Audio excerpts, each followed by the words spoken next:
அறநூறு என்பது ஓரார். இந்த பாட்டு போன தடவை வகுப்புல ஆன்லைன்ல மிஸ் ஆயிடுச்சான். இந்த பாட்டு வரலன்னு சொன்னாங்க, ஆடியோ வரலன்னாங்க. சரி, உலகினை இறந்து நின்றது அறநூறு என்பது ஓரார். அதாவது உலகத்தை கடந்து நின்றது இறைவனது திருவுருவம். உலகத்தை கடந்து நின்றது இறைவனது திருவுருவம் என்பதை உணரமாட்டார்கள். யாரு அவன்? யாரு? விஸ்வாதிகன். விஸ்வாதிகன் விஸ்வாதிகன்னா விஸ்வத்திற்கு அதீதகனாக இருக்கக்கூடியவன் விஸ்வாதிகன். உலகினை இறந்து நின்றது அறங்குரு, உலகத்தை கடந்து நின்றது அவனது திருவுருவம் என்பதை உணரமாட்டாங்க. அவன் உரு உலகம் அவன் உருவில் உலகம் தோன்றிடும், தோன்றி ஒடுங்கிடும் என்றும் போற. உலகத்தை கடந்திருக்கிற பெருமானிடத்து உலகம் தோன்றி நின்று ஒடுங்கும் என்பதையும் உணரமாட்டாங்க. அவன் விஸ்வத்திற்கு காரணமாயிருப்பவன். விஸ்வாதிகனாக இருக்கிற பெருமான் தான் விஸ்வகாரணனாகவும் இருக்கிறான். விஸ்வகாரணன் என்பது என்னதுங்க? விசுவம்னா உலகம், உலகத்திற்கு காரணனாக இருப்பான். உலகம் தோன்றி நின்று ஒடுங்குவதற்கு காரணமாகவும் இருப்பான்.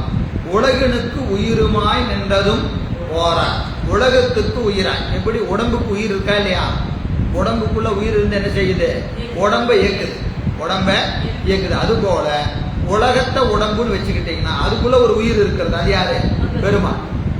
உலகத்துக்கு உயிராய் இருப்பான். அப்படின்னா உலகத்துக்கு உள்ள இருந்து இயக்குவான். உலகத்தை எங்கிருந்து இயக்குவான்? உள்ள இருந்து இயக்குவான், உள்ள இருந்து இயக்குவான். எனவே உலகனுக்கு உயிருமாகி, உலகனுக்கு உயிருமாகி, அது விஸ்வ அந்தர்யாமி. விஸ்வ அந்தர்யாமி. அப்ப விஸ்வ அந்தர்யாமியாகவும் இருப்பது யாரு? அந்த பெருமான் தான். அடுத்தது உலகமாய் நிற்பான். அப்புறம் உலகத்திற்கு உள்ளே நிற்பான், உலகமாயி நிற்பான், உலகமாகவும் நிற்பான். அது என்னது? விஸ்வரூபி. விஸ்வரூபி. அப்ப பெருமான் 4 நிலையில நிற்பான். 4 நிலையில நிற்பான். விஸ்வாதிகன், உலகத்தை கடந்து நிற்பவனா இருப்பான். விஸ்வகாரணன், உலகம் தோன்றி நின்று ஒடுங்குவதற்கு காரணமாய் இருப்பான். விஸ்வத்தை இயக்குவதற்காக விஸ்வ அந்தர்யாமியா இருப்பான். உலகத்தை இயக்கும் பொருட்டு உள்ளே இருப்பான். அடுத்தது உலகமாயும் இருப்பான். விஸ்வரூபி என்று 4 நிலை. அதான் இந்த பாட்டு என்னதுங்க? உலகினை இறந்து நின்றது அறநூறு என்பது ஓரார். உலகுக்கு உயிருமாய், உலகுக்கு உலகினில் அறநூறு என்னது நினைக்கணும்? உலகு அவன் உருவில் தோன்றி ஒடுங்கிடும் என்பதும் ஓரார். உலகுக்கு உயிருமாய், உலகுமாய் நின்றதும் ஓரார். இப்படி உணராதவங்கள்லாம், இந்த 4 நிலையிலும் பெருமான் இருப்பான் என்பதை உணராதவர்கள் அவனை என்ன சொல்லுவாங்க? உலகினில் ஒருவன். நம்மை போல ஒருவன் யார்? உலகத்துல 1000 பேர் இருக்கான், 1000 பேர்த்துல ஒரு ஆள் இந்த சிவபெருமான் என்று சொல்பவர்கள் யாரு? அவனை உணராதவர்கள். அவனை உணராதவங்க சிவபெருமான என்னன்னு சொல்லுவாங்க? நம்மில் ஒருவர் என்று சொல்லுவாங்க. இன்னும் சில பேர் இருக்கிறாங்க, நம்மில் ஒருவர்லாம் இல்லைங்க, அவன் தேவர்கள்ல ஒருவன். இன்னும் கொஞ்சம் மேல இருக்கு என்ன சொல்றான்? தேவர்கள்ல ஒருவன் அப்படின்னு சொல்றவனும் இருக்கிறான். யாரு? 3 பேர் இருக்காங்களா இல்லையா? திருமால், பிரமன் என்று சொல்லக்கூடிய 2 பேர்த்தோட ஒருவன் யாரு?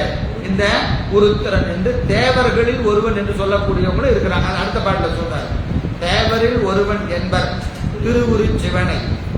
திருவுரு சிவனை. தேவர் மூவராய் நின்றது ஓரன். அவன் மூவராகவும் நிற்கிறான், மூவராகவும் நிற்கிறான், மூவருக்கு தலைவனாகவும் நிற்கிறான் இல்லைங்களா? முதல் உரு பாதி மாதர் ஆவதும் உணரார்.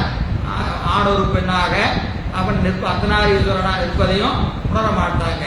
அரியருக்கு ஒன்னா ஆதி. அரிக்கு அறியாதவன், அயனுக்கும் அறியாத அந்த பெருமான் என்னவா நிற்கிறான்? தீப்பிழம்பான் என்றதை அறியாதவங்க அவனை என்ன சொல்லுவாங்க? தேவரில் ஒருவன் என்பர். தேவரில் ஒருவன் என்பர். சிவ அவனை உணராதவங்கள்லாம், அவன் உணராதவங்களை என்ன சொல்லுவாங்க? தேவர்ல ஒருவன் என்று சொல்லுவாங்க. இன்னும் சில பேர் இருக்கிறாங்க, என்னது? யோகியாய். அவன் எப்படி இருக்கிறான்னா பல வடிவம் தாங்கி வருகிறான். 70வது பாட்டு. யோகியாய் இருந்து உயிர்க்கு போகத்தை